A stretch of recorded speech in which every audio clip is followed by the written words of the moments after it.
দর্শক, জুলাই গণ অভ্যুত্থানের ঘোষণাপত্র চূড়ান্ত করতে রাজনৈতিক দল এবং অন্যান্য অংশীজনের সঙ্গে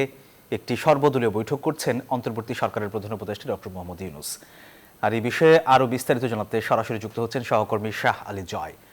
জয়, বৈঠকে কারা কারা অংশ নিচ্ছেন বলে জানতে পেরেছেন, আর বিস্তারিত কি তথ্য আছে আপনার কাছে বৈঠক নিয়ে জানাবেন আমাদের।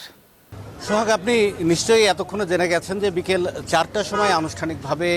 ফরেন সার্ভিস একাডেমিতে এই বৈঠকটি শুরু হয়, যেখানে জামাত ইসলামী গণতন্ত্র মঞ্চ, এবি পার্টি সহ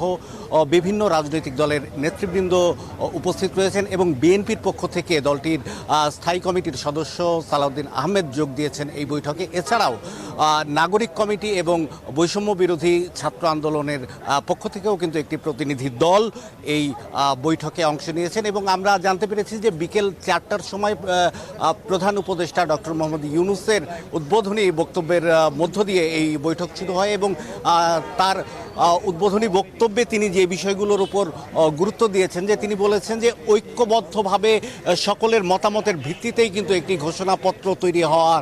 উচিত এবং তিনি যে কথাটি বলেছেন যে যদি এই জুলাই ঘোষণাপত্র যদি ঐক্যবদ্ধভাবে না দেয়া যায় তাহলে এটি শক্তিশালী এবং গ্রহণযোগ্য হবে না এবং তিনি চান যে একটি শক্তিশালী এবং গ্রহণযোগ্য ঘোষণাপত্র তৈরি হোক এবং এই ঘোষণাপত্রের স্বরূপ কী হবে তা নিয়ে কিন্তু বিভিন্ন রাজনৈতিক দল তাদের অবস্থান থেকে তাদের মতামত দিচ্ছেন। বৈষম্য বিরোধী ছাত্র আন্দোলনের নেতৃবৃন্দ রয়েছেন, নাগরিক কমিটির নেতৃবৃন্দ রয়েছেন, তারা তাদের নিজস্ব অবস্থান থেকে কিন্তু বিভিন্ন মতামত তুলে ধরছেন এবং তার ভিত্তিতেই একটি ঘোষণাপত্র তৈরি করার প্রচেষ্টা সরকার নেবে বলে ডক্টর ইউনূস নিশ্চিত করেছেন এবং তিনি বলেছেন যে যতদিন তিনি অন্তর্বর্তী সরকারের দায়িত্বে থাকবেন তিনি চেষ্টা করবেন যে সকলের মতামতের ভিত্তিতেই সরকার পরিচালনা করার। তো এই বৈঠকটি প্রধান উপদেষ্টার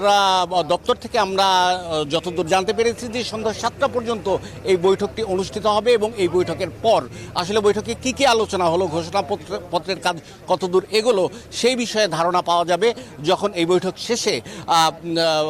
সংশ্লিষ্টরা এসে বৈঠকের বিস্তারিত আমাদের কাছে জানাবেন। তো এই ছিল আসলে আমার কাছে সর্বশেষ খবরাখবর। সোহাগ।